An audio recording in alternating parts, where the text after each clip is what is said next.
Car చీకటిలో కాంతిరేఖ. ఆత్మకథ. Doreen Irwin. అనువాదం S. Swarooparani Silas, MSc. Jeevan Jyothi press and publishers, mission high school road, Narsapuram. ముందు మాట. డోరిన్ ఇర్విన్ జీవితం ఒక విచిత్రమైన గాథ. 1964వ సంవత్సరంలో బ్రిస్టల్ నగరంలో ప్రథమంగా ఆమె నాకు పరిచయం అయ్యింది. అప్పుడు ఆమె నమ్మశక్యం కాని దురాత్మల ప్రభావంలో మునిగి అంధకారంలో కొట్టుమిట్టాడుతోంది. భయంకరమైన దురాత్మలతో సంబంధమున్న ఆమె జీవితం ఎలా ఉండేదో ఆమెలోని ఆ దురాత్మలతో 7 నెలలుగా పోరాడుతున్న నాకు బాగా తెలుసు. ఈ దురాత్మలు ఆమె శరీరాన్ని ఆవహించి మానవాతీతమైన విపరీత జ్ఞానంతో ఆమె ద్వారా మాట్లాడాయి. కొత్త నిబంధన కాలంలో దయ్యాలు పట్టిన వ్యక్తులు విపరీత జ్ఞానంతో మాట్లాడినట్టు ఆమె ద్వారా మాట్లాడి ఆమెతో ఎన్నో పనులు చేయించాయి. కానీ అవన్నీ ఆమె తన మనసు ద్వారా మాత్రం మాట్లాడలేదు. ఆమెలోని ఒక్కో దురాత్మను నేను వెళ్ళగొడుతున్నప్పుడల్లా ప్రార్థనాపరులైన స్త్రీ పురుషులు ఆమెను గట్టిగా అదిమి పట్టుకోవలసి వచ్చేది. నాకిప్పటికీ బాగా గుర్తు. అది 1965వ సంవత్సరం ఫిబ్రవరి నెల.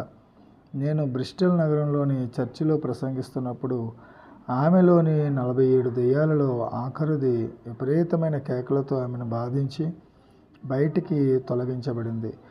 7 నెలలు ఈ దెయ్యాలతో ఆమె నరకం అనుభవించింది.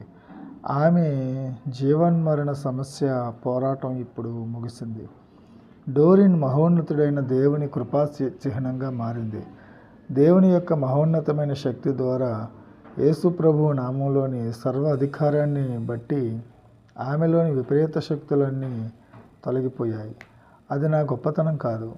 నేను కేవలం ఆయన చేతిలోని పనిముట్టును మాత్రమే. ఆయనకే ఘనత, మహిమ, ప్రభావములు కలుగునుగాక. ఆయన పరిశుద్ధాత్మ శక్తిని బట్టి ఆమెలోని ఒక్కొక్క దెయ్యం వెడలిపోవడంతో ఆమె జీవితంలో నూతన శకం ఆరంభమైంది.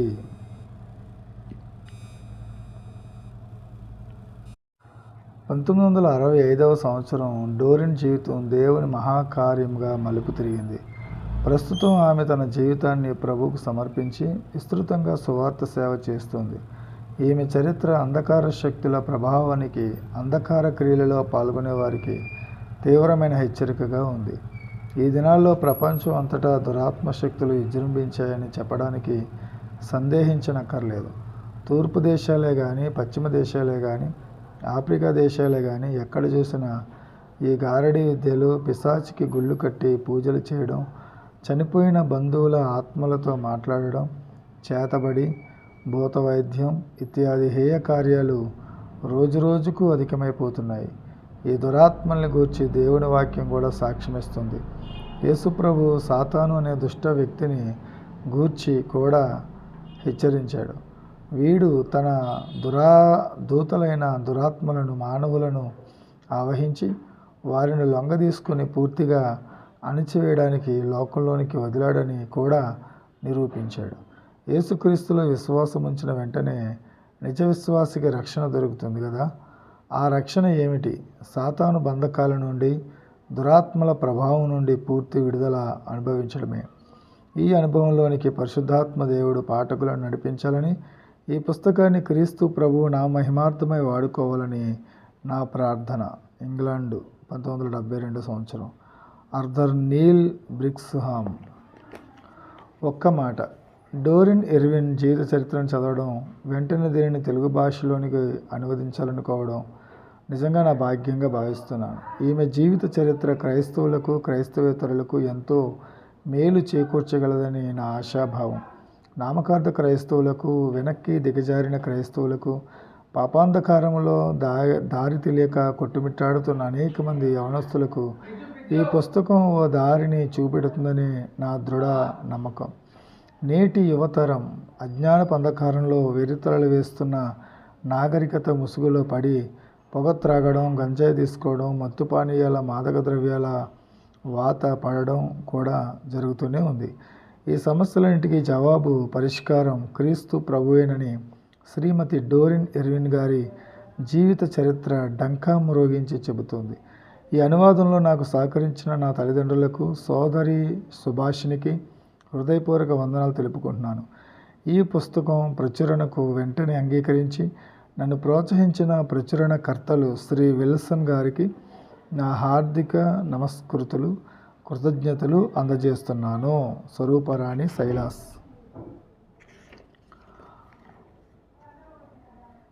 ఒకటి జీవితోదయం. అది లండన్ తూర్పు ప్రాంతం. 1939వ సంవత్సరం సెప్టెంబర్ నెల. అవి నా బాల్య దినాలు. నేను మా ఇంటి వంటింట్లో మూలగా ఉన్న ఒక చెక్క బల్ల మీద స్నానం చేస్తూ వీధిలో గట్టిగా వినిపించే పిల్లల కేకలు, కుక్కల అరుపులు, రణగుణ ధ్వని వింటూ ఉన్నాను. నా ఒంటికి పట్టిన మురికిని వదిలించడానికి మా అమ్మ ఎంతో శ్రమపడి రుద్దేది. దీనికి తోడు ఉన్నానంటూ లయబద్ధంగా హాల్లో ఉన్న రేడియో సంగీతం వినిపిస్తోంది. మా అమ్మ దృష్టి ఎప్పుడూ రేడియో మీదే ఉండేది. నాకైతే అదేమీ పట్టేది కాదు. ఎప్పుడూ వీధిలోకి వెళ్ళి పిల్లలతో ఆడుకుందామని ఉండేది. ఓరి దేవుడా అంటూ అకస్మాత్తుగా చేతిలో ఉన్న సబ్బు బిళ్ళ క్రింద పడవేసి గట్టిగా అరిచింది మా అమ్మ. అరే ఏమైందమ్మా అని అడిగాను. మన దేశం జర్మనీతో యుద్ధం చేస్తుంది. అమ్మ ఆ మాట ముగించేలోగా భయంకరమైన హెచ్చరికగా సైరన్లు ఆ ప్రాంతాన్ని మారుమ్రోగించాయి. ఆ శబ్దం ఆ తర్వాత తరచుగా వింటుండేదాన్ని. లండన్ బాంబుల మూలంగా మా ప్రాంతం పాడైపోయినందువల్ల కొన్ని మాసాల్లో, అంటే 1940 సంవత్సరం తొలి వేసవి దినాల్లో మేమంతా లండన్కి 20 మైళ్ళ దూరంలో ఉన్న ఆక్స్ బ్రిడ్జ్ సురక్షిత పట్టణానికి పంపబడ్డాం.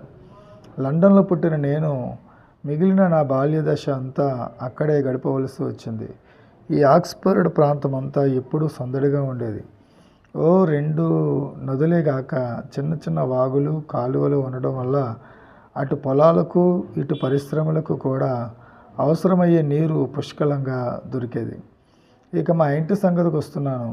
ప్రభుత్వం మాకు కొత్త ఇల్లు ఇచ్చింది. మాతో వచ్చిన వాళ్ళంతా మాకు ఇరుగు పొరుగులు. మాది కొత్త ఇల్లే కానీ దాన్ని చేజేతులో పాడు చేసాం. ఇంటి ముందుండే కొయ్య గేటును వంట చెరుకుగా వాడేశాం. ఇక ఇంటి ముందు తోట అంటారా, దాని సంగతి సరే, అదో ఎడారి. ఇక వంటిల్లు సంగతి. వంటిల్లు ఎప్పుడూ మురికిగా, ఇరుకుగా, అసహ్యంగా ఉండేది.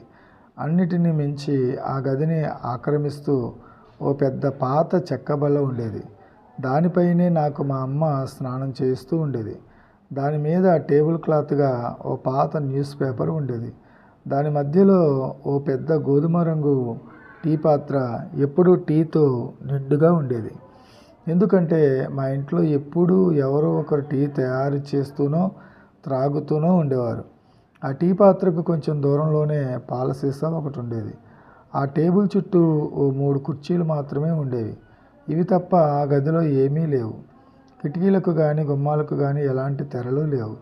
కానీ శత్రువుకు రాత్రులు దీపకాంతి కనబడకుండా గోనెగుడ్డలు వేలాడదీశాం. చాలా తక్కువ సార్లు మాత్రమే మేము టేబుల్ మీద భోజనం చేసేవాళ్ళం. నా 4 చెల్లెళ్ళు, నేను ఎప్పుడూ నేల మీద కూర్చునే అది ఇది తినేవాళ్ళం. మా అమ్మ ఏది పెడితే అది తినేవాళ్ళం. చాలాసార్లు రొట్టె మాత్రమే తినాల్సి వచ్చేది. టీ మాత్రం ఎక్కువగా త్రాగేవాళ్ళం. నాకు ఇది చాలా విసుగనిపించింది.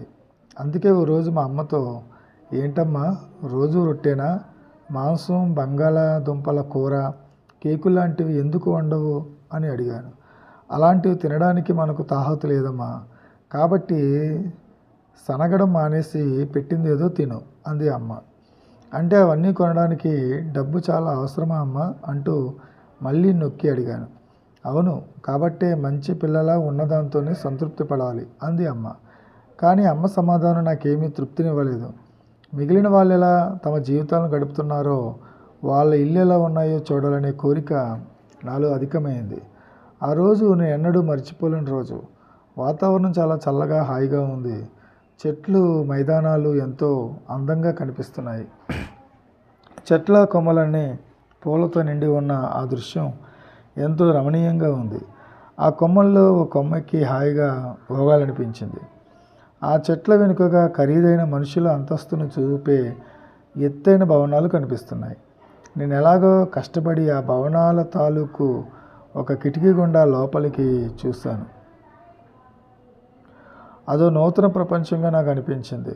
ఆ ఖరీదైన నున్నని సోఫాలు, వాటిపై పరిచిన మృదువైన లేస్, బల్ల, దుప్పట్లు, రంగురంగుల తివాసీలు ఎంతో ఉన్నతంగా కనిపించాయి. అలాంటివి మా ఇంట్లో ఉంటే ఎంత బాగుండేది. ఆ మేడ మెట్లు, ఆ తోటలోని అందమైన మొక్కలు ఎంత బాగున్నాయి అనుకున్నాను. మా ఇంటికి దగ్గరలోనే ఉన్న నా స్నేహితురాలి ఇల్లు ఎందుకో వెంటనే గుర్తుకొచ్చింది. ఆమె పడక గదిలో ఉండే చక్కని మెత్తని పరుపుపై పరిచిన తెల్లని దుప్పట్లు ఒక్కసారి నా పడకతో పోల్చుకున్నాను. నా పరుపు ఒక పరుపేనా? నేలపై పరిచిన పాత గుడ్డల మేట, అదే నా పరుపు.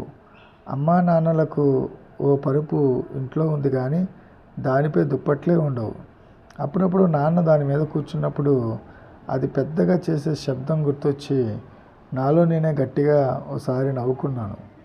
మరోసారి ఆ భవనాల వంక, ఆ అందమైన చెట్ల వంక అసూయగా చూసి ఇంటికి దారి తీశాను. స్కూల్ నుండి ఆలస్యంగా ఎందుకు వచ్చావని అడిగే వాళ్ళు ఎవరూ లేరు. ఇక చేసేది లేక చూసిన దృశ్యాలన్నీ నెమరు వేసుకుని మరుసటి రోజు కోసం ఎదురు చూస్తూ కూర్చున్నాను. జీవితంలో అందమంటే ఏమిటో తెలియడం అదే మొదటిసారి. అదే ఎన్నో సంగతులను గురించి ఆలోచించేలా చేసింది. నేను వయసులో చిన్నదాన్నైనా ఇంటికి పెద్దదాన్ని కావడం వల్ల అప్పుడప్పుడు ఇంటి బాధ్యత అంతా నా పైన పడేది. నాన్న మా ఊర్లోనే ఉన్న మున్సిపాలిటీలో పారిశుద్ధ్య కార్మికుడిగా పనిచేస్తూ ఉండేవారు. మా అమ్మ ఎప్పుడూ చిరాకుగా ఉండేది. అప్పుడప్పుడు నాన్న కోసం రాత్రంతా వెతకటానికి బయలుదేరేది. నాన్న త్రాగుడు అలవాట్లను భలే వింతగా సమర్థించేది. నాకున్న సూక్ష్మ పరిజ్ఞానం వల్ల, ఊహాశక్తి వల్ల నా కుటుంబ బాధ్యతలను ఎంతో సులువుగా నిర్వర్తించేదాన్ని.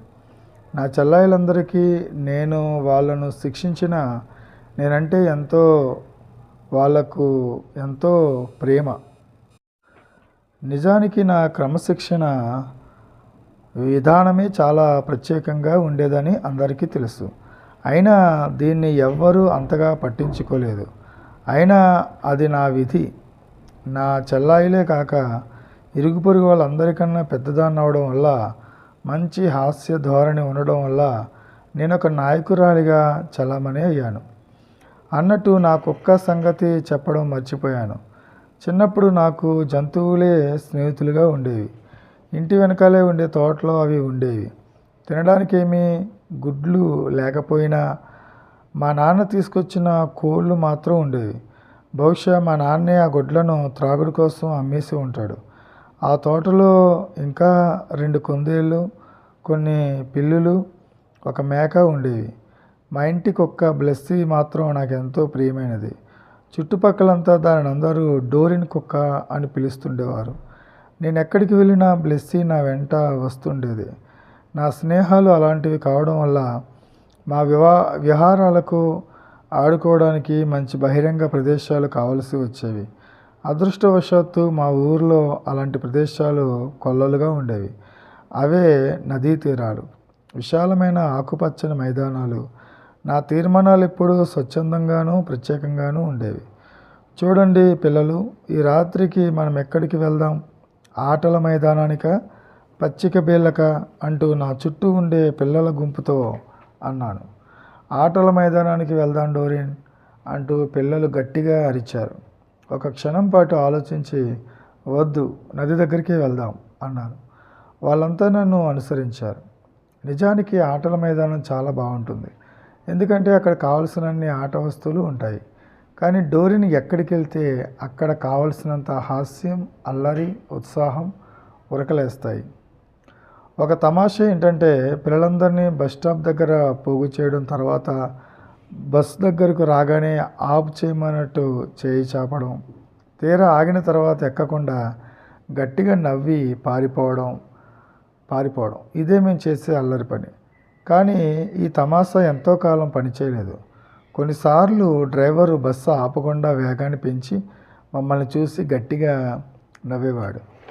ఒక రాత్రి నేను, పిల్లలు రోడ్డు మీద నడిచి వెళ్తూ పక్కనే ఉన్న ముసలి జో గారి గుర్రబండి బయట ఉండడం గమనించాం. ఈ ముసలి జో గారు పాత సామాను కొని అమ్మే వ్యాపారి, త్రాగుబోతు. అకస్మాత్తుగా నాకు ఆలోచన తట్టింది. గుర్రాన్ని పిల్లల సహాయంతో వెనక్కి తిప్పి కట్టాను. ఈ తమాషా కార్యానికి తగ్గట్టుగానే ఆ ముసలి గుర్రం కూడా మౌనంగా మేమేం చేసినా మాట్లాడలేదు. ఓ అరగంట అయ్యేటప్పటికి జో తూలుతూ బయటికి వచ్చాడు.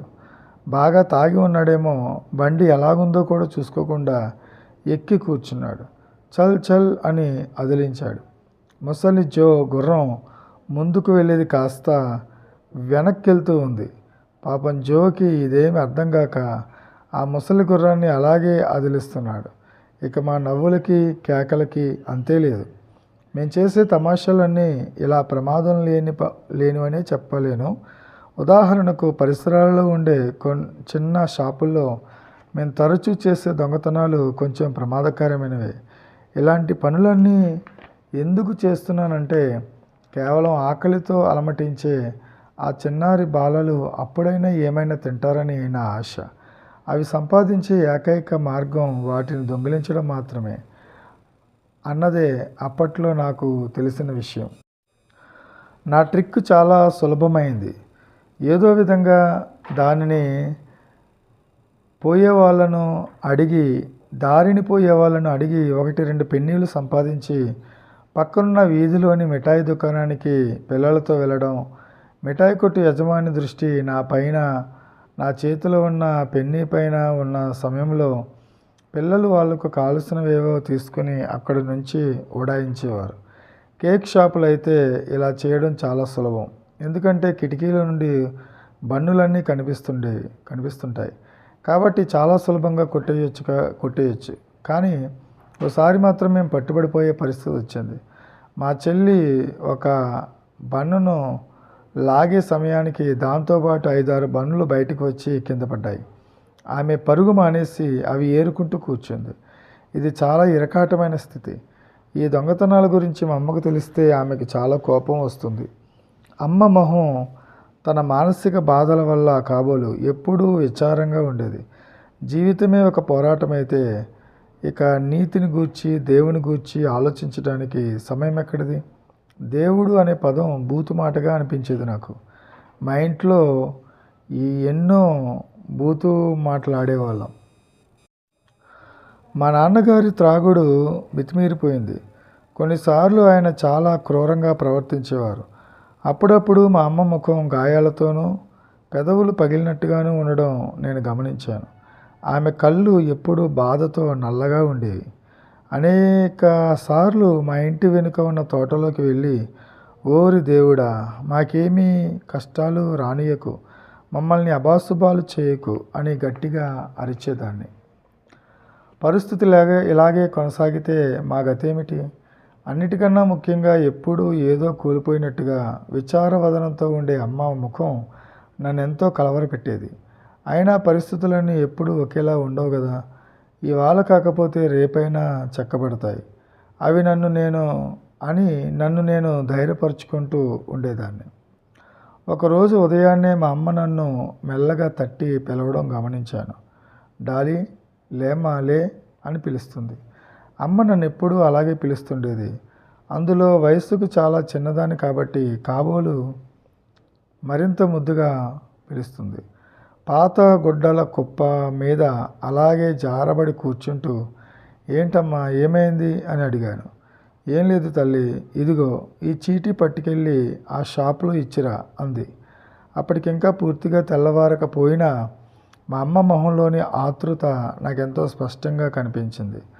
డబ్బు లేదా అమ్మా అని అడిగాను. అవును లేదు, అప్పు అడిగి పట్టురా, మంచిదానో కదూ, తొందరగా వెళ్ళి వచ్చేయి అందమ్మ. ఇప్పుడిక మమ్మల్ని పోషించడానికి కేవలం అప్పు తీసుకోవడం ఒకటే మార్గం. మా అమ్మ అయినా అభిమానం గల మనిషి కాబట్టి చీకటిగా ఉండగానే మరో కంటికి తెలియకుండా నన్ను అప్పు కోసం పంపింది.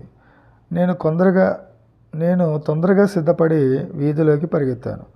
అంత ప్రొద్దుటే చల్లగాలి రివ్వుని వీస్తున్న లెక్క చేయక మెయిన్ రోడ్డు వైపుకు ఇరువైపులా ఉన్న ఎత్తైన చెట్లను చూస్తూ గాలికి ఊగే కొమ్మల్ని గమనిస్తూ వెళ్తున్నాను. ఆ చీకట్లో నడిచి వెళ్ళే మనుషులను చూస్తుంటే నాకేదో విచిత్రంగా అనిపించింది.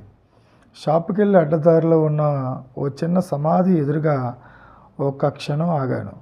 దట్టమైన వెలుతురులో అది చాలా భయంకరంగా కనిపించింది. నాకు భయమేసినప్పటికీ అమ్మ మాటలు గుర్తుకొచ్చి వేగంగా షాపుకి పరుగు తీశాను. ఏదో క్షణంలో ఏదో ఒకటి ఆ సమాధుల్లో నుంచి నోరు తెరుచుకుని నన్ను మింగేస్తుందేమోనని భయపడ్డాను. ఎలాగో చివరికి చేరుకున్నాను. ఇక్కడ చిన్న చెక్క వంతెన దాటాలి. చాలామంది వంతెన పైనుండి చేపలు పట్టడానికి బుట్టలు గేలాలు వేయడం వల్ల ఆ వంతెన బలంగానే ఉంటుందని నాకు తెలుసు కానీ ఈవేళ మాత్రం ఎందుకో గాలికి బీటలు వారినట్టుగా వేరేగా అనిపించింది. నిజానికి అంతా వింతగా కనిపిస్తుంది ఈరోజు. ఇంతలో షాపుల్లో కాంతులను విరజేమే లైట్లను చూసి కొంచెం సంతోషపడ్డాను. షాపు యజమాని నా చేతిలోని చీటీ తీసుకుని నా వైపు చూసి నవ్వాడు. ఇవాళ తొందరగా వచ్చావే అన్నాడు. అతడిచ్చిన సరుకులు తీసుకుని వెంటనే ఇంటికి పరుగు తీశాను. తీసుకొచ్చావా అడిగింది అమ్మ. అవునని తల ఊపి అందించాను. అమ్మ త్వరగా కోకో చేసింది. మేమంతా పొయ్యి దగ్గరే కూర్చుని కబుర్లు చెప్పుకుంటూ తిన్నాం. నా జీవిత తొలి దినాల్లో ఈరోజు ఉదయాన్ని మాత్రం నేను ఎన్నడూ మరవలేను. నా చిన్న మనసులో ఎన్నో ప్రశ్నలు అనుమానాలు మొలకెత్తేవి. ఈ గాలి ఎక్కడి నుండి వస్తుంది? చెట్లను ఇంత పొడుగ్గా ఎవరు చేశారు? అవి ఎంతకాలం బ్రతుకుతాయి? నేనెందుకు పుట్టాను? చనిపోవడం అంటే ఎలా ఉంటుంది? ఇత్యాది ప్రశ్నలు నాతో తొందర చేయనారంభించాయి. కానీ ఈ ప్రశ్నలన్నీ ఎవరిని అడగాలో నాకు అర్థం కాలేదు. అమ్మను అడుగుదామంటే అమ్మకి బోలెడన్ని సమస్యలు, అన్నీ బాధాకరమైన సమస్యలే.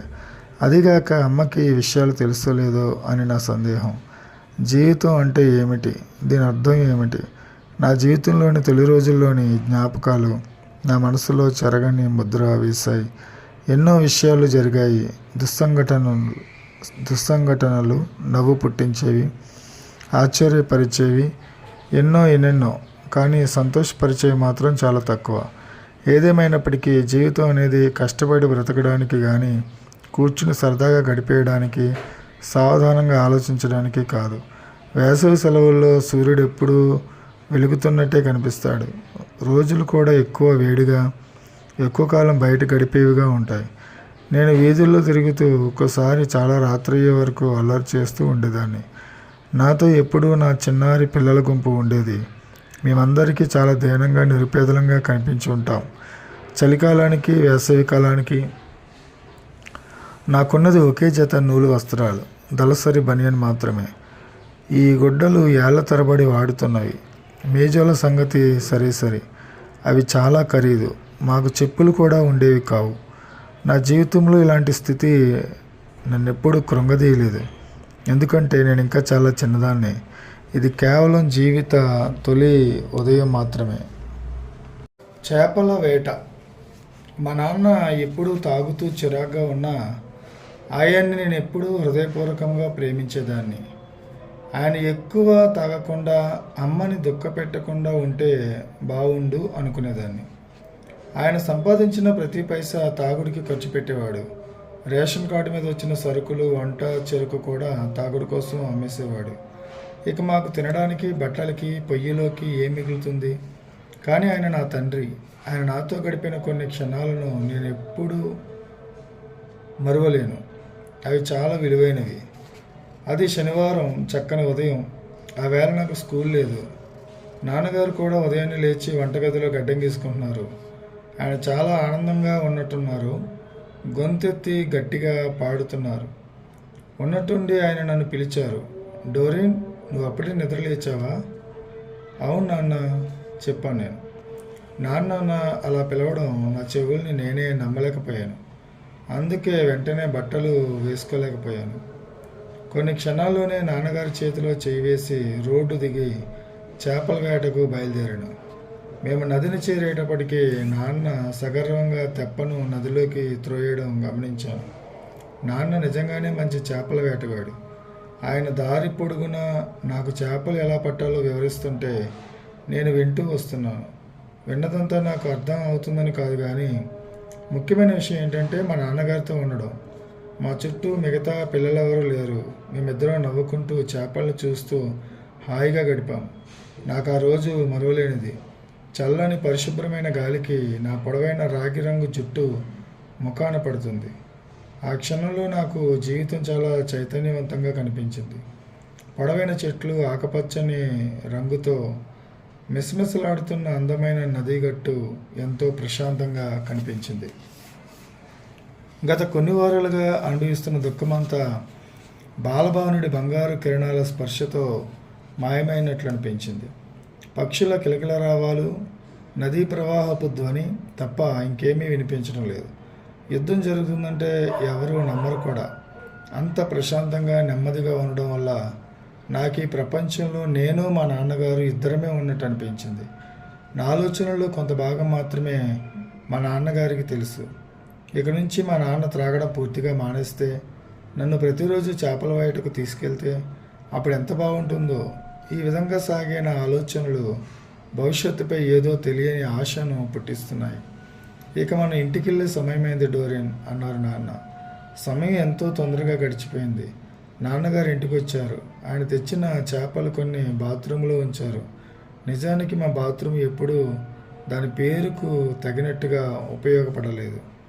ఒకసారి నాన్న పెద్ద ఈల్ అనే పాము లాంటి చేపను తీసుకొచ్చారు. దానిని ఓ పెద్ద పాత్రలో ఉంచి నీళ్లు పోస్తుంటే మా చెల్లెలు, నేను దానిని అలాగే గమనిస్తున్నాం. పాతబడ్డ చెక్క బల్లపై నిలబడి బాత్రూమ్ కిటికీలో నుంచి చూస్తూ పొడవైన కర్రతో ఈల్ చేపతో ఆడుకోవడం నాకు ఇప్పటికీ గుర్తుంది. ఎందుకంటే నాన్న ఎప్పుడూ బాత్రూమ్కి తాళం వేసేవారు. ఇలా బాత్రూంలో చేపలు ఉంచి నాన్న త్రాగడానికి వెళ్ళి చాలాసేపు ఉండిపోయేవారు. నేను చాలాసార్లు మా నాన్నగారు ఇలా ఇబ్బంది పెడుతుంటే అసహించుకునేదాన్ని. కానీ కొన్నిసార్లు ఆయన పట్ల నా హృదయం సానుభూతితో నిండిపోయేది. అప్పుడు ఆయన బోట్లను శుభ్రం చేస్తూ ఆయన సంతోషపెట్టడానికి ప్రయత్నించేదాన్ని. ఏ విధంగానైనా ఆయన నిన్ను ప్రేమిస్తున్నానని చెబుతారేమోనని ఆశించేదాన్ని. కానీ అలాంటి పదాలు నేను ఎన్నడూ వినలేకపోయాను.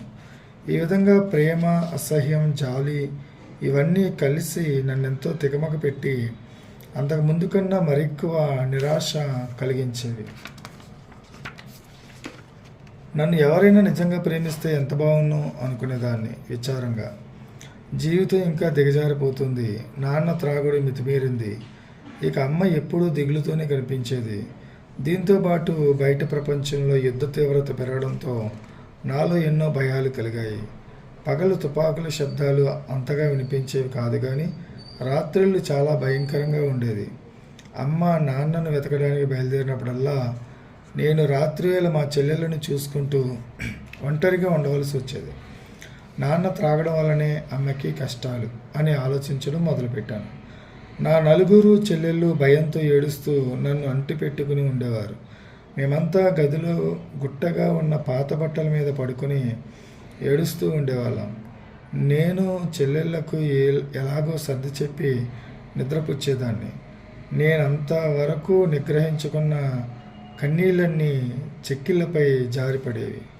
నేను నెమ్మదిగా లేచి కిటికీ ప్రక్కకు చేరి కాసేపు ఆకాశంలోని నక్షత్రాలను చూసి క్రింది వీధి వైపుకు మా అమ్మ నాన్న వస్తున్నారేమోనని ఆశతో నిరీక్షిస్తూ నిలబడేదాన్ని. కొన్నిసార్లు అయితే ఎన్నో గంటలు అలాగే చూస్తూ నిలబడిపోయేదాన్ని. ఆ తర్వాత ప్రార్థించడానికి ప్రయత్నించేదాన్ని. ఓ దేవా, దయచేసి నాకు సహాయం చెయ్యి.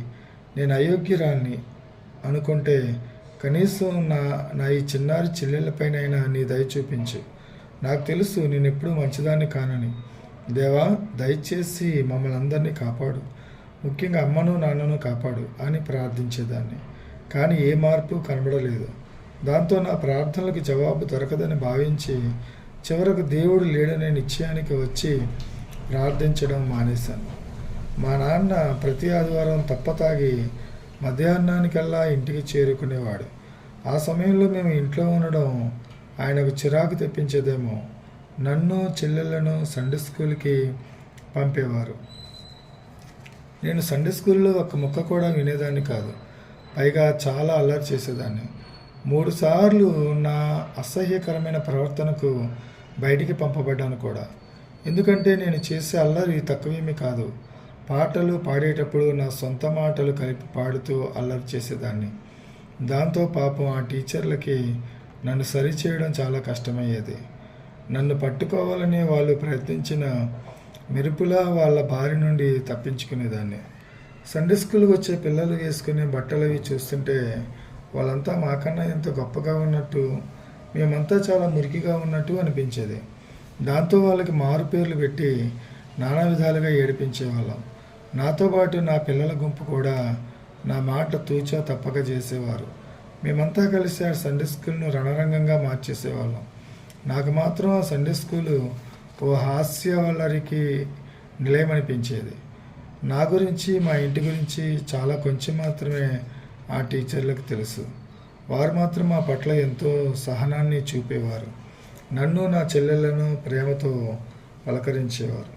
ఎన్నోసార్లు నేను క్రమశిక్షణ లేకుండా నా ఇష్టం వచ్చినట్టు ప్రవర్తించిన మరుసటి ఆదివారానికి ఎప్పుడు తలుపులు తెరిచి ఉండేవి. ఈ విషయాన్ని ఎందుకు రాస్తున్నానంటే, ఇవి సండే స్కూల్ టీచర్లకు, యవనస్తుల మధ్య పనిచేసే వారికి ఎంతో ఉపయోగకరంగా ఉండవచ్చునని. ఎందుకంటే మీరు చదివేటప్పుడు ఆ టీచర్లు ఎంత ఓపికగా నాలో వాక్యపు విత్తనాలు చల్లి నేటి నా మంచి జీవితానికి కారకులయ్యారో అర్థం అవుతుంది. నాతో గొడవ పెట్టుకోవడం వ్యర్థమని వారు అనుకుని ఉండవచ్చు. సండే స్కూల్లో నేను గడిపిన రోజులను మాత్రం నేను ఎప్పుడూ మర్చిపోలేదు. అప్పుడప్పుడు వారు చెప్పేదానిపై శ్రద్ధ చూపించేదాన్ని. పాపాన్ని గురించి, రక్షకుని ప్రేమ, శ్రమలను గురించి వివరించినప్పుడు చాలాసార్లు నా మనస్సాక్షి నన్ను గద్దించేది. గోల్డెన్ బెల్స్ పాటల పుస్తకంలోని క్రింది మాటలను పలకడానికి నాకెప్పుడూ మనసొప్పలేదు. ఒక అందమైన పట్టణం ఉంది. దాని గుమ్మాలు పాపానికి ఎప్పుడూ దూరంగా ఉంటాయి. పాపానికి అక్కడ ప్రవేశం లేదు. అపవిత్రమైనది, అసహ్యమైనది అక్కడికి ఎప్పుడూ చేరలేదు. ఈ పాట భావం నాలో చిత్రాన్ని కలిగించింది. ఒక జత బంగారు గేట్లు, దానికి ఇరుప్రక్కల దేవదూతలు బంగారు ఖడ్గోజ్జాలలో నిలబడి ఉండడం, బంగారు వీధులు పరలోక పట్టణానికి దారితీస్తున్నాయి. నా హృదయం అంతా పాపంతో నిండి ఉన్నదని నాకు బాగా తెలుసు.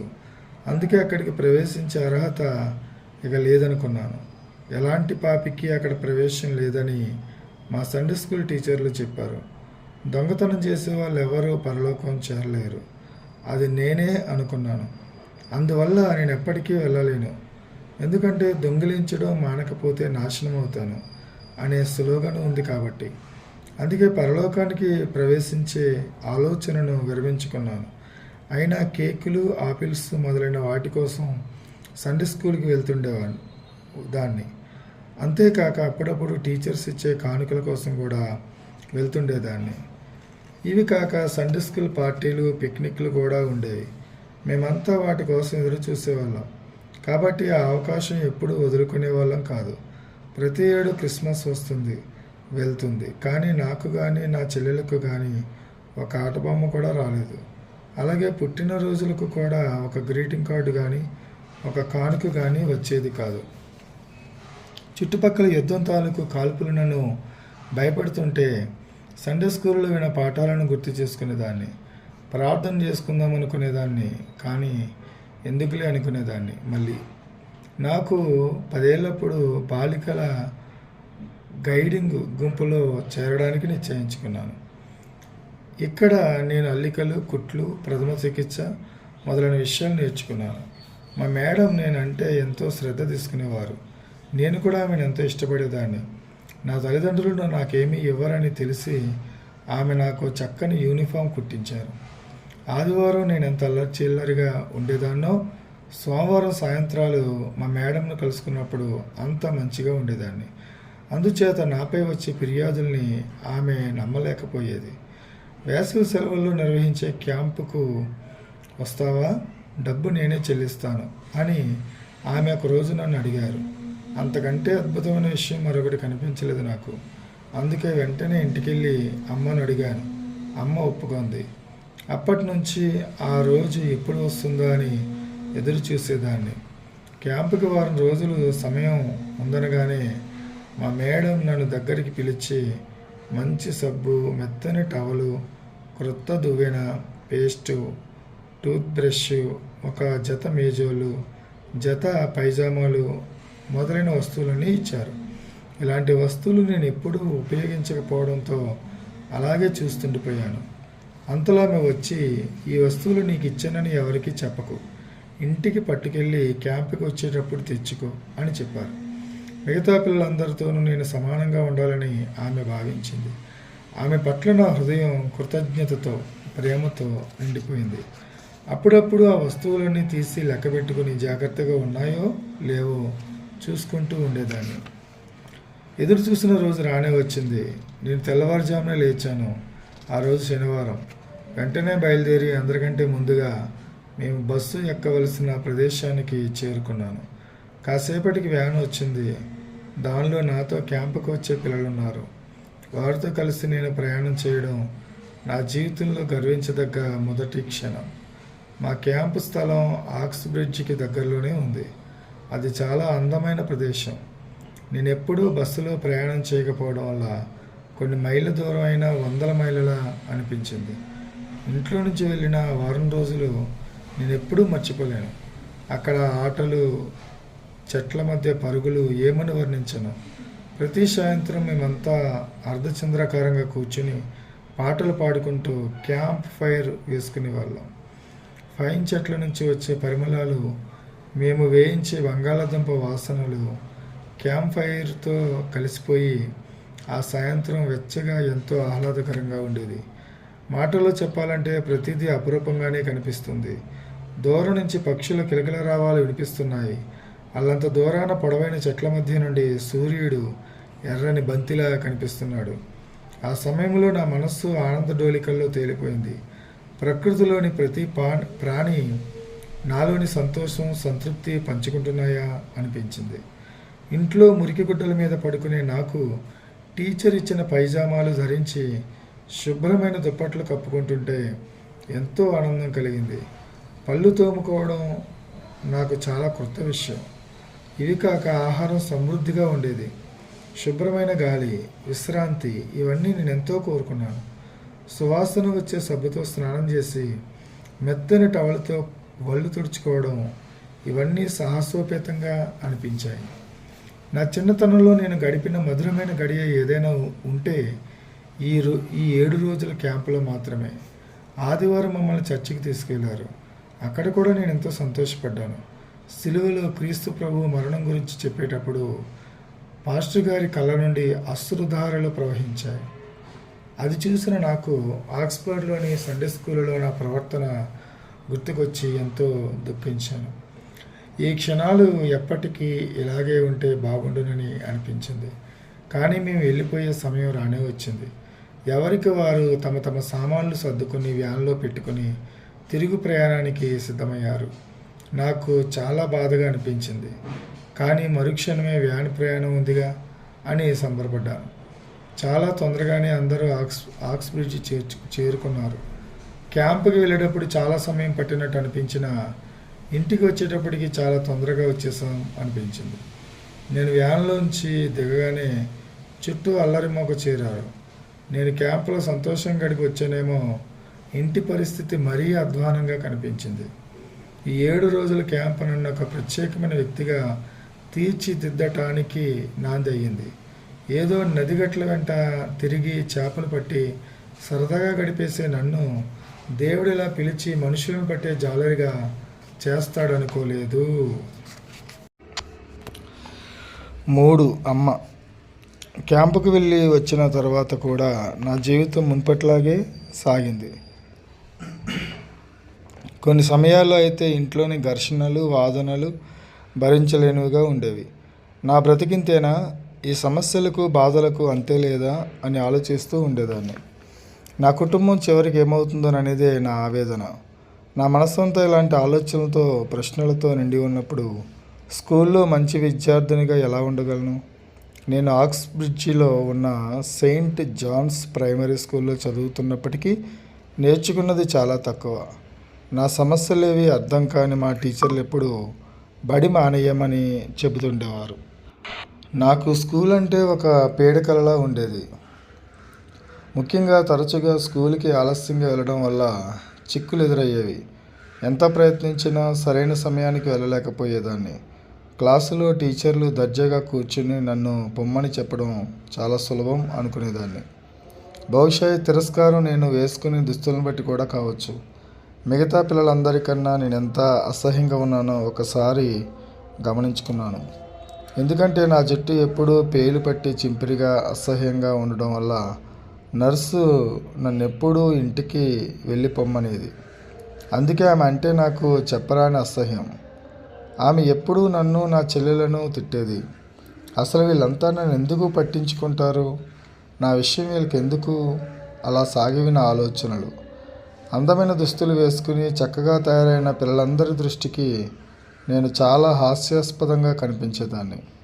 నేను పైకి ధైర్యంగా కనిపించినప్పటికీ వాళ్ళు చేసే హేళనను భరించలేకపోయేదాన్ని. అందులోనూ నా మనస్సు సున్నితమైందేమో మరింత బాధపడేదాన్ని. టీచర్లు కూడా పిల్లల్లాగే నా గురించి, నా దుస్తుల గురించి మాట్లాడుకునేవారు. చెత్త స్కూలు, చెత్త పిల్లలు అని నాలో నేను తిట్టుకోవడం తప్ప ఏమీ చేయలేకపోయేదాన్ని. అందుకే అప్పుడప్పుడు స్కూలు మానేసి పార్కుకు వెళ్తుండేదాన్ని. అక్కడ పచ్చికపై పడుకుని ఎత్తైన వృక్షాలను, కదిలే నీలి మేఘాలను చూస్తూ దూర తీరాలైన ఆఫ్రికా, ఇండియాలలోని స్కూల్స్ గురించి పగటి కలలు కంటూ సముద్రంపై ప్రయాణం చేసి అక్కడికి వెళ్తే ఎంత బాగుంటుందని అనుకునేదాన్ని. అప్పుడప్పుడు అమ్మ నన్ను మా చిన్న చెల్లిని చూసుకోమని, జోళ్ళు లేవని ఇంట్లోనే ఉంచేసేది. ఆ విధంగా స్కూల్కి వెళ్ళలేకపోయేదాన్ని. చదువు విషయంలో ఇలా ఉన్నప్పటికీ ఆట పోటీల్లో మాత్రం, ముఖ్యంగా లేడీలా పరిగెత్తడం, కప్పలా దూకటం, చేపలా ఈదడంలోనూ ఆరితేరానేమో. కొంతమంది స్కూల్ పిల్లలు ఈ విషయంలో నన్ను ఎంతో అభిమానంగా, గౌరవంగా చూసేవారు. అయితే ఇక్కడ కూడా నాకు అవమానం, అవహేళనలు తప్పలేదు. నేను వేసుకునే డ్రాయర్లు చాలా పాతవి కావడం వల్ల ఎలాస్టిక్ తెగిపోయి పిన్ను పెట్టుకోవాల్సి వచ్చేది. ఆటల్లో పాల్గొనేటప్పుడు నేను డ్రెస్ తీసేయడంతో నా డ్రాయర్ చూసి పిల్లలు చేసే అల్లరికి, నవ్వులకి అంతే ఉండేది కాదు. ఒకరోజు ఆడుకోవడానికి రోడ్డు ప్రక్కనే ఉన్న చర్చి ఆవరణలోనికి వెళ్ళాను. అక్కడ అటు ఇటు తిరుగుతూ చిన్నపిల్ల సమాధి మీద నుండి దుమికాను. దానిపై వైలెట్ మే అనే పేరు రాసి ఉంది. ఆమె అర్థం చేసుకుంటుందన్న భావనతో చనిపోయిన అమ్మాయితో మాట్లాడడం మొదలుపెట్టాను. నా ఒంటరి జీవితంలో ఈ అమ్మాయితో స్నేహాన్ని, ఆసక్తిని పెంచుకున్నాను. అది నాకు రకమైన సంతృప్తినిచ్చింది. ఆమె స్నేహం అప్పుడప్పుడు నాతో దయగా మాట్లాడే నాన్నను, ఓ టీచరును జ్ఞప్తికి తెచ్చేది. నేను స్కూల్కు వెళ్ళేటప్పుడు, వచ్చేటప్పుడు ఆ సమాధి ప్రక్క మోకరించి మిగతా సమాధుల నుండి సేకరించిన పువ్వులను దానిపై ఉంచేదాన్ని. నా భయాలను, సమస్యలను ఆమెతో చెప్పుకునేదాన్ని. నేను ఈ పనుల్ని ఎంతో రహస్యంగా చేసేదాన్ని.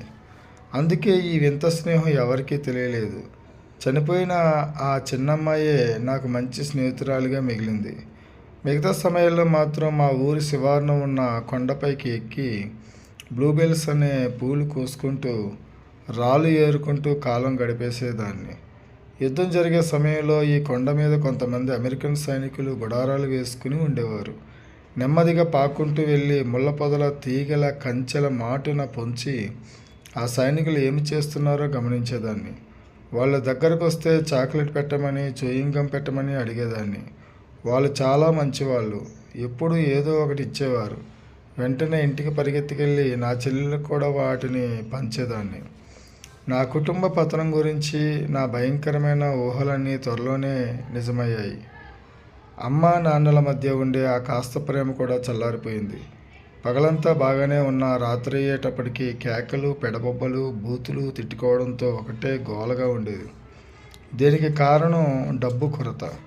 నాన్నగారి త్రాగుడు మాత్రమే కాదు, నాన్న వెంట ఒక స్త్రీ వచ్చింది. ఆమె వల్లనే ఈ గొడవలన్నీ వచ్చాయి. ఈ మధ్య పిచ్చాసుపత్రిలో భర్తను కోల్పోయిన స్త్రీతో సంబంధం పెట్టుకున్నాడు నాన్న.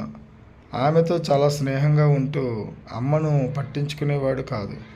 నా కళ్ళెదురుగానే అమ్మ హృదయం ముక్కలయ్యిందా అనిపించేది. నాకేం చేయాలో తెలియదు.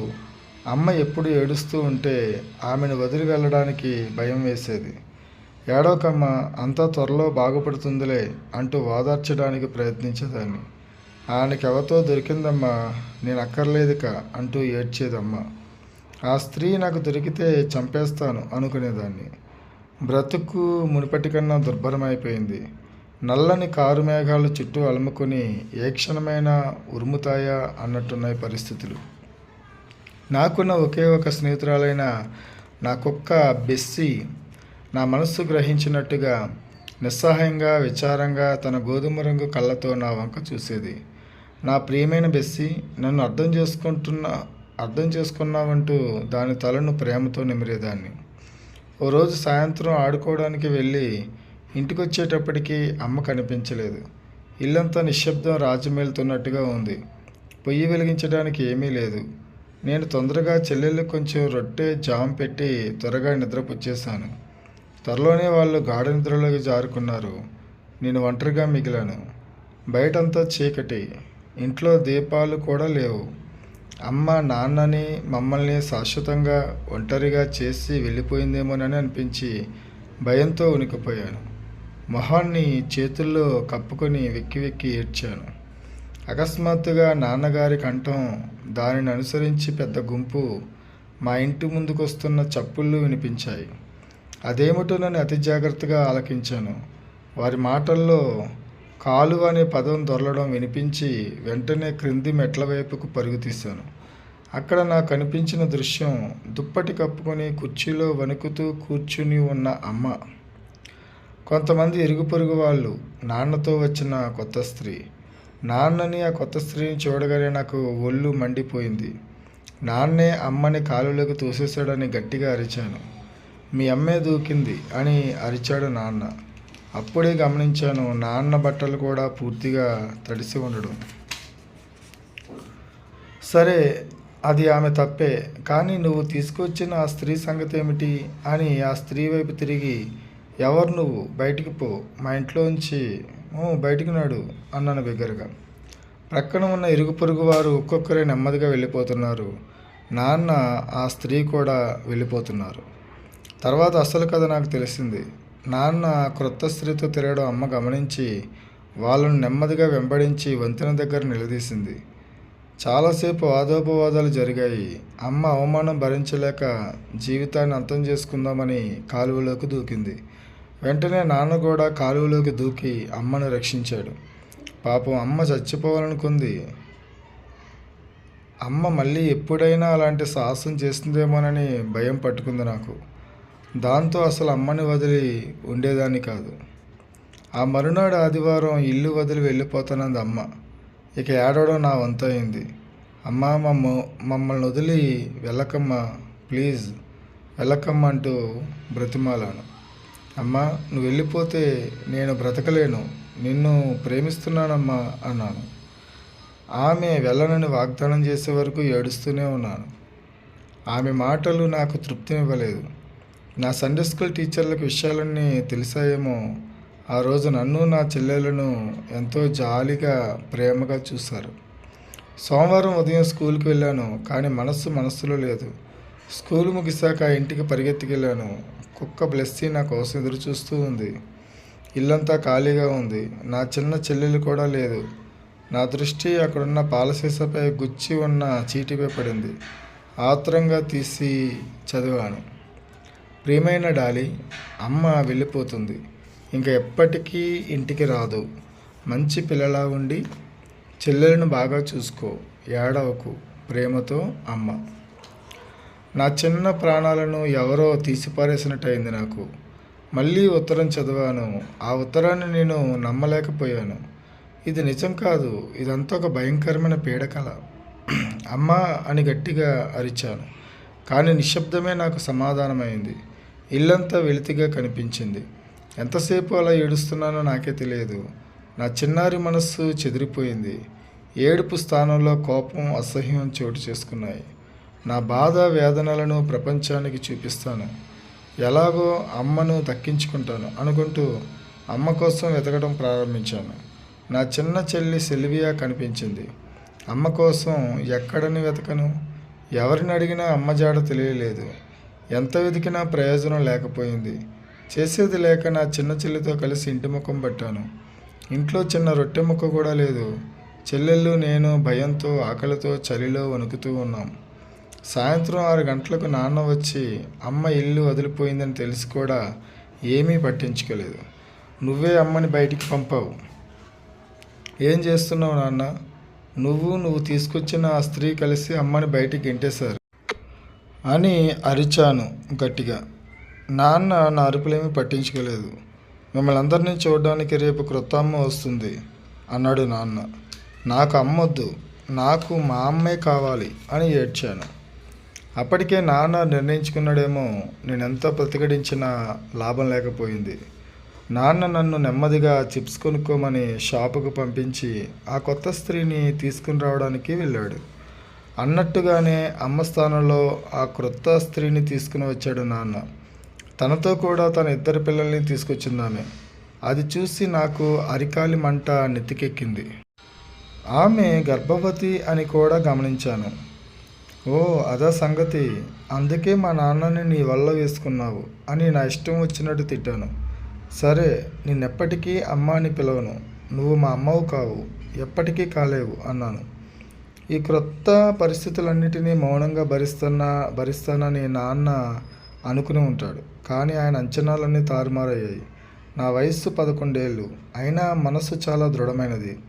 ఆ క్రొత్త స్త్రీ మమ్మల్ని వశపరుచుకోవడానికి ఏవో స్వీట్లు పెట్టబోయినా నేను వాటిని తీసుకోలేదు. రోజురోజుకి ఆమె మీద ద్వేషం పెరిగింది. అమ్మలాగే ఇల్లు వదిలి పోదామా అని అనిపించింది. కానీ నా చెల్లెళ్ళను ఎవరు చూస్తారు? అందుకే ఇంట్లోనే ఉండి ఆమెపై ద్వేషాన్ని మాత్రం పెంచుకున్నాను. 4. నల్ల బాణం. ఇప్పుడేమే నీకు తల్లి నొక్కి పలుకుతూ అన్నాడు నాన్న.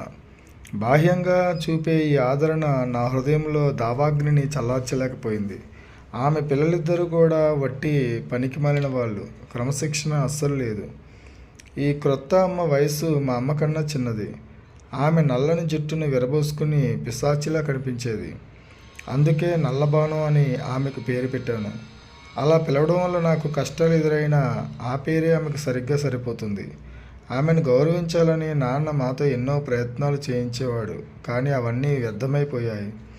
ఈ నల్లబాను ఎప్పుడూ నాన్నతో విహారాలకు బయలుదేరడం వల్ల లెక్కకు మించిన పిల్లల్ని చూసుకునే బాధ్యత నా నెత్తి మీద పడింది. ఆ పిల్లలిద్దరూ మత్తుగా ఉండేవారేమో. వాళ్ళను నేను మత్తు విధవలు అని పిలిచేదాన్ని. అప్పుడప్పుడు మా ఇంట్లో విపరీతమైన వాగ్వివాదాలు జరిగేవి.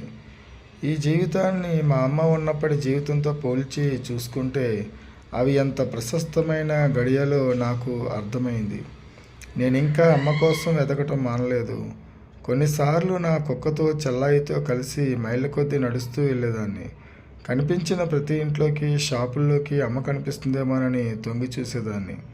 కానీ ఆమె మరెన్నడూ నాకు కనిపించలేదు. యుద్ధం కొనసాగిన 5 సంవత్సరాల్లోనూ, యుద్ధం తరువాతి సంవత్సరాల్లో ఎవరైనా తప్పిపోతే కనిపెట్టలేము. అందుకే కాబోలు మా అమ్మ ఎవరు గుర్తించకుండా వెళ్ళిపోయి ఉంటుంది. ఇక మా ఇరుగు పొరుగు వాళ్ళ అసలే పట్టించుకోరు. ఇక నా ప్రశ్నకు బదులెవరు చెప్తారు? ఇల్లు చూస్తే పిల్లలతో గోలగోలగా ఉంది.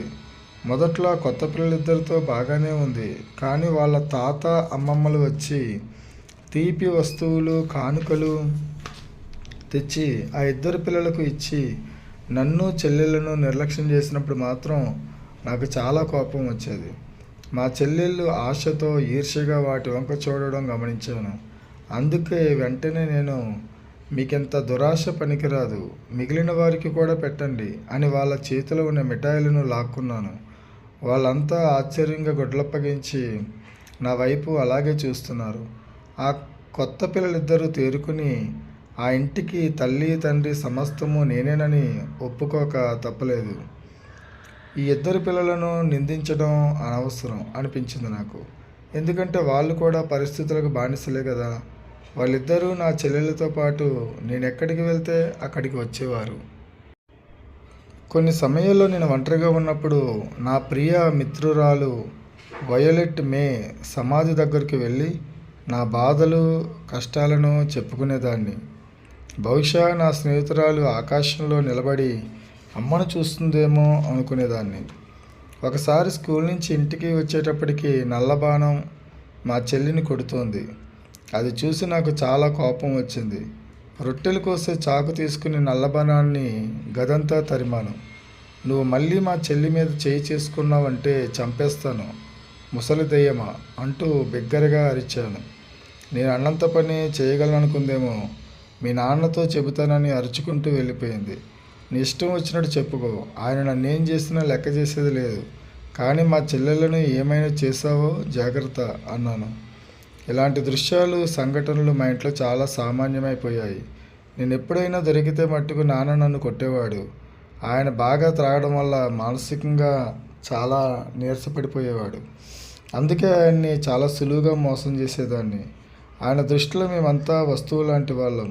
మాకు ఆలోచనలు అభిప్రాయాలు ఉంటాయని ఆయన ఎన్నడూ అనుకునేవాడు కాదు. మా అమ్మ ఇల్లు విడిచిన కొద్ది కాలానికి యుద్ధం ముగిసింది. ప్రతి ఒక్కరూ నవ్వుతూ త్రులుతూ ఆనంద సాగరంలో తేలిపోతున్నారు. ప్రతి ఇంట్లోనూ విజయ పతాకాలు ఎగరేస్తున్నారు. ఆక్స్ బ్రిడ్జ్ అంతా ఓ విధమైన నూతన చైతన్యంతో వెలిగిపోతుంది. మా అమ్మ ఇక్కడున్న రోజుల్లో ఈ యుద్ధమే నాన్నను త్రాగుడుకు బానిసగా చేసిందని చెబుతూ ఉండేది. కనీసం ఇప్పుడైనా త్రాగుడు మానేస్తాడేమో, అమ్మ తిరిగి వస్తుందేమో, శాంతి సమాధానాలు దొరుకుతాయేమోనని అనుకునేదాన్ని. నాన్న త్రాగుడు మారడం సంగతి అటుంచి ఇంతకు ముందు కన్నా ఎక్కువగా త్రాగడం మొదలుపెట్టాడు. ఇప్పుడు ఆయన జీవితాన్ని చూస్తే త్రాగడమే ఆయన జీవిత ధ్యేయమా అనిపిస్తుంది. యుద్ధానంతరం మంచి రోడ్డు పార్టీ ఉత్సవం జరిగింది. రోడ్ పార్టీ అంటే నిరుపేద కుటుంబాలు నివసించే ప్రాంతంలో వీధి పొడవునా బల్లల మీద భోజన పదార్థాలు పిల్లల కోసం పెడతారు. ఆ పార్టీలో నేను, నా చెల్లెళ్ళు జీవితంలో ఎన్నడూ చూడనంత ఎక్కువ భోజనాన్ని, మంచి మంచి వస్తువులు పొందాం. ఇవే కాక ఈ సంవత్సరాన్ని మరుపురానిదిగా చెప్పడానికి మిగతా కారణాలు కూడా ఉన్నాయి. నేను తొందరగా ఎదుగుతున్నానేమో. నాకు ప్రైమరీ పాఠశాల నుంచి ఉన్నత పాఠశాలలో చేరే సమయం వచ్చింది. ఈ మార్పు చాలామందికి గర్వకారణం కావచ్చేమో కానీ నాకైతే బాధ కొని తెచ్చినట్టుగా ఉంది. నా బట్టలు చూస్తే పాతవి, మురికి కొట్టుకొని ఉన్నాయి. ఇలాంటి బట్టలతో సీనియర్ స్కూల్కి వెళ్తే మళ్ళీ అవమానం తప్పదు. మా నాన్నకి నల్లబనానికి నా సమస్యలపై కొంచెం కూడా ఆసక్తి లేదు. జీవితంలో మరోసారి నిరుత్సాహకరమైన సన్నివేశాన్ని ఎదుర్కోవాల్సి వస్తుంది. హే చూడండిరా, ఈ డట్టి జిప్సీని, చింపిరిగుడ్డల దెయ్యాన్ని. నేను స్కూల్కి వెళ్ళిన మొదటి వారం అంతా ఇలాంటి హేళనలతో నిండిపోయింది. ఈ పిల్లల మాటలేవి పట్టించుకోకుండా టీచర్లను సంతోషపెట్టడానికి తీర్మానించుకున్నాను. అది ఎలా అంటే, తోటలో పూలు కోసి క్లాస్ రూమ్కి తీసుకురావడం ద్వారా. నేనంత మొద్దు విద్యార్థిని కాకపోయినా టీచర్లు ప్రశ్నలు అడిగినప్పుడల్లా చెయ్యి ఎత్తకపోవడం వల్ల నన్నంతా ముద్దు అనుకునేవారు. ఒకవేళ సమాధానం చెబుదామని చేయెత్తితే ప్రక్కనున్న పిల్లలు నువ్వు ఒక మోసగత్తెవి, నీకేమీ రాదని ఏడిపించేవారు. అందుకే ఇక ప్రయోజనం లేదు, ఎప్పటికీ జయించలేననుకున్నాను. సాధ్యమైనంత వరకు నా ఉనికి ఎవరికీ తెలియకుండా బ్రతకడం మంచిదనుకున్నాను. స్కూల్కి వెళ్ళినప్పటి నుంచి స్కూల్ విడిచే వరకు స్కూల్ అంటే ఏహభావంతోనే ఉండేదాన్ని. ఈ చిరుగు పాతల బరువు బ్రతుకుల వెనుక ఉన్న ప్రతిభను, తెలివిని ఎవరూ గుర్తించలేకపోయారు. సీనియర్ స్కూల్లో నేను గడిపిన 2 సంవత్సరాలలోనూ నల్లబానానికి 2 పిల్లలు పుట్టారు. ఇప్పుడైతే ఇల్లంతా మరీ పిల్లల సంతలా తయారైంది. నా చిన్న భుజస్కంధాలపై మరింత బాధ్యత పడింది. నా 13వ పుట్టినరోజు వచ్చేటప్పటికి అంతకన్నా పెద్దగానే కనిపించాను. నా జీవితంలో ఇప్పుడే నా చెల్లెల గురించి, నా వ్యక్తిగత సౌందర్యం గురించి శ్రద్ధ తీసుకోవడం మొదలుపెట్టాను.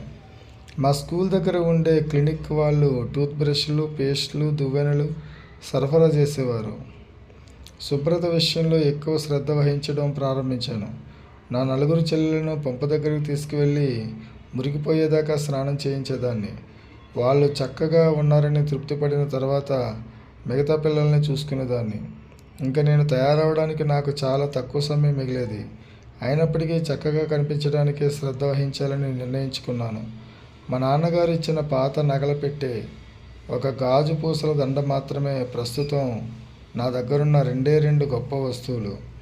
ఇవి కాక నేను ఒకసారి షాపులో దొంగిలించిన వెండిని శుభ్రం చేసే పరికరం ఒకటి నా దగ్గర ఉండేది. దాంతో నా నగల పెట్టె బాగా మెరిసేదాకా పాలిష్ చేసేదాన్ని. గాజు పూసల దండ దానిలో ఉంచేదాన్ని.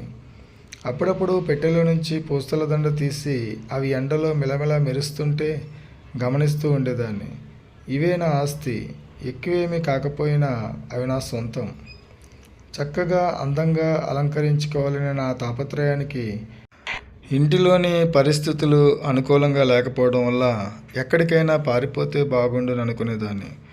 ఈ అభిప్రాయంతో ఆక్స్ బ్రిడ్జిలో ఉన్న అండర్ గ్రౌండ్స్ స్టేషన్కి వెళ్ళి అక్కడ ఒక బెంచీపై కూర్చుని వచ్చిపోయే రైళ్లను పరిశీలిస్తూ ఉండేదాన్ని. అక్కడ కనిపించే దృశ్యాలు, వినిపించే శబ్దాలు చూస్తుంటే నాలో ఎన్నో ఊహలు చెలరేగేవి. నేను లండన్ వెళ్ళి అక్కడ ఏదైనా ఉద్యోగం సంపాదించుకొని అప్పుడప్పుడు ఆక్స్ బ్రిడ్జ్ వచ్చి చెల్లెలను చూసుకుంటూ ఉంటే ఎంత బాగుంటుందోనని కలగనేదాన్ని. అప్పుడు మేమంతా కలిసి ఎప్పట్లాగే సంతోషంగా ఉండవచ్చు. అయితే మా చెల్లెళ్ళను విడిచి వెళ్ళడం అనేది కలలోని మాట. వాళ్ళకేమైనా జరిగితే నేనేమైపోవాలి? అన్నిటికన్నా బెస్సీ మరణం నాకెంతో దుఃఖాన్ని కలిగించింది. ఎన్నో సంవత్సరాల నుండి నాకు తోడుగా ఉంటున్న నా ప్రియ బాంధవి బెస్సీని పోగొట్టుకోవడం నా జీవితానికి బలమైన దెబ్బ. నాకిది చాలా బాధ కలిగించింది. నా బాధను పంచుకోవడానికి ఎవరూ లేరు. నా చెల్లెలు చూస్తే బాగా చిన్నవాళ్ళేమో నా వేదన అర్థం చేసుకోలేరు. ఈసారి ఎలాగైనా ఇల్లు వదిలి వెళ్ళిపోవాలని నిర్ణయించుకున్నాను. మరోసారి స్టేషన్కి వెళ్తే అదే నా ఆఖరు నిర్ణయం కావచ్చు. ప్రతి సాయంత్రం మా నాన్న నల్లబాణం కలిసి బయటికి వెళ్తూ ఉంటారు. కాబట్టి ఎవరికంటా పడకుండా నేను బయటికి పారిపోవచ్చు. కానీ టికెట్ లేకుండా ప్లాట్ఫామ్ పైకి వెళ్ళడం కష్టం. నాకున్న ఒకే ఒక ఆస్తి గాజు పూసల దండను, పాత నగల పెట్టెను జాగ్రత్తగా కాగితంలో చుట్టాను. తొందరగానే వచ్చేస్తానని పిల్లలందరికీ చెప్పాను. చాలా అనుభవం ఉన్నదాని వలె టికెట్ కలెక్టర్ కన్నుగప్పి ప్లాట్ఫారం మీదకి ప్రవేశించాను. టికెట్ లేకుండా రైలు ప్రయాణం చేయడం ఇదే మొదటిసారి. లండన్ ఎంత దూరం ఉంటుందో నాకు సరిగా తెలియదు. టికెట్ కలెక్టర్ వచ్చినప్పుడల్లా దాక్కోవాలో కూడా తెలియదు. రైలు కదలగానే నా మనసంతా ఆందోళనతో నిండిపోయింది. రైలు హ్యామర్స్మిత్ చేరేటప్పటికి నేను చాలా దూరమే ప్రయాణం చేశాను అనుకున్నాను. స్టేషన్ చాలా హడావిడిగా ఉంది. గడియారంలో ముళ్ళు 10 గంటల 10 నిమిషాలు చూపిస్తున్నాయి. అక్కడున్న వాళ్ళంతా చాలా సరదాగా సంతోషంగా ఉన్నట్టు అనిపించింది. ఒక్కసారి నన్ను నేను చూసుకున్నాను. చిరిగిన బట్టలతో నేను ఒక నిర్భాగ్యురాలిగా కనిపిస్తున్నాను. నన్ను ఎవరూ పట్టించుకోకపోవడం వల్ల మరోసారి టికెట్ కలెక్టర్ దృష్టిలో పడకుండా జారుకున్నాను. హేమర్స్మిత్ నగర వీధులన్నీ వెలుగుతో ప్రకాశిస్తున్నాయి. ఆ రాత్రి చల్లని గాలులు వీస్తుంటే దారి పొడుగునా కనబడే రంగురంగుల షాపులను, లోపలున్న వస్తువులను చూస్తూ తిరుగుతుంటే అందరూ నా వంక విస్మయంగా చూస్తున్నారు. ఇంతలో ఎవరో ప్రక్క నుండి, ఎవరమ్మాయి నువ్వు? ఇంత రాత్రివేళ ఏం చేస్తున్నావు ఇక్కడ అని వినిపించింది. నేను తల తిప్పి చూసేటప్పటికి ఒక నడివయస్సు వ్యక్తి చాలా ఆత్రంగా, ఆప్యాయంగా నవ్వుతూ నా వైపు చూస్తున్నాడు. నేను ఇంటి నుండి పారిపోయి వచ్చాను. ఏదైనా ఉద్యోగం దొరుకుతుందేమోనని నేను ప్రయత్నిస్తున్నాను అన్నాను. అతడు సాలోచనగా తల పరికించి, ఈ రాత్రి ఎక్కడ ఉంటావు అని అడిగాడు. ఎక్కడా ఉండడం లేదని చెప్పాను. అప్పటికే నాకు చాలా అలసటగా, ఆకలిగా ఉంది. మంచిది, మా అమ్మగారు ఈ రాత్రికి నిన్ను చూసుకుంటారు. నీలాంటి అమ్మాయి మా ఇంటికి వచ్చి చాలా కాలమైంది అంటూ నవ్వాడా క్రొత్త వ్యక్తి. ఆయనతో పాటు నెమ్మదిగా వాళ్ళ ఇంటికి బయలుదేరాను. చీకట్లో ఆ ఇంటి బాహ్య రూపాన్ని చూసి భయపడ్డాను. కానీ లోపల చాలా ప్రశాంతంగా ఉంది. నన్ను తీసుకొచ్చిన వ్యక్తి నా సంగతంతా ఇంటావిడికి వివరించాడు. భోజనం సిద్ధంగా ఉంది. ఇవాళకు భోజనం చేసి నిద్రపో. మిగతా విషయాలు రేపు చూద్దాం అందామే. కొంచెం సేపట్లోనే చక్కని వెచ్చని పడక ఏర్పాటు చేశారు. నాకు నా జీవితంలో శుభ్రమైన దుప్పట్లపై పడుకోవడం ఇదే మొదటిసారి. బాగా అలసిపోయానేమో, తొందరగా నిద్ర పట్టింది. మరునాటి ఉదయం నిద్రలేచిన తర్వాత ఒక్కసారి నేను ఆశ్చర్యపోయాను. తర్వాత నెమ్మదిగా గత రాత్రి జరిగిన అనుభవాన్ని గుర్తు తెచ్చుకున్నాను. నిజమే, నేను పారిపోయి వచ్చాను అనుకున్నాను. ఉదయం టిఫిన్, కాఫీ తీసుకుని ఆమె ఇంట్లో పని చేయడానికి ఉపక్రమించాను. పని తర్వాత చేద్దు కానీ అసలంత రాత్రి హేమర్స్మిత్ నగరానికి ఎలా వచ్చావో చెప్పు అడిగింది ఆమె.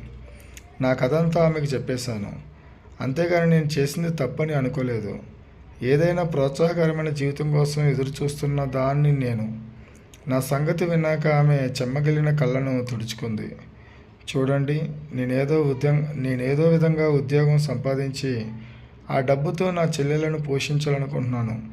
అందుకే బయటికి వెళ్ళిపోవడానికి తొందరపడుతున్నాను అన్నాను. నువ్వెక్కడా తప్పిపోకుండా జాగ్రత్తగా మధ్యాహ్న భోజనానికి వచ్చేస్తానని మాట ఇవ్వాలి అందామె. నేను జాగ్రత్తగా ఆ ఇంటి అడ్రస్ వ్రాసుకుని బయలుదేరాను. హేమర్ స్మిత్ నగర వీధుల్లో పచారులు చేస్తుండగా నా దృష్టి ఓ ప్రక్కనున్న చిన్న హోటల్పై పడింది.